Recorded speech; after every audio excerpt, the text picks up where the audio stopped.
السلام علیکم. د هر کور مکتب ګلالي زده کوونکو ستړي مسئ. د ریاضي مضمون دوهم درس ته ښه راغلاست.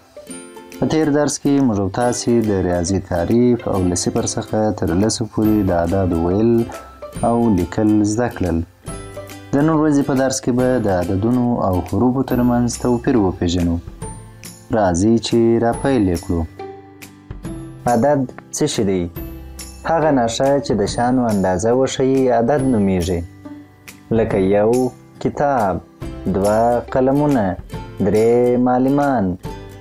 دلته یو، دوه او درې هغه نښې دي چې موږ ته د کتابونو، قلمونو او معلمانو شمېر راښیي.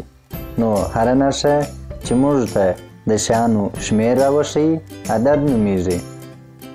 راځئ چې حروف وپېژنو. حروف یا توري څه شي دي؟ هره نښه چې اواز ولري هغه ته حروف وایي.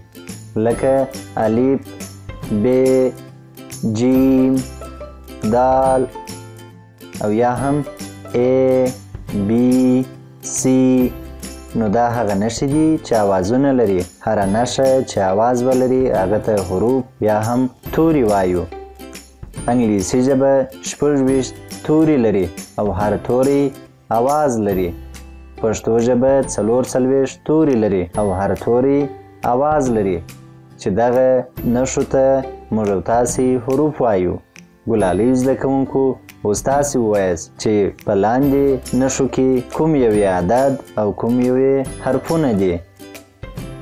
سواد، پنځه، ا، جیم. تاسې په دا مثال کې عددونه او توري یا حرفونه وښیاست. ګلالي زده کوونکو دا زموږ د نن ورځې درس. په راتلونکي درس کې به له صفر څخه تر لسو پورې اعداد په پښتو او انګلیسي ژبو له سپیل سره یو ځای زده کړو. تر بیا د خدای په امان. ښه وخت.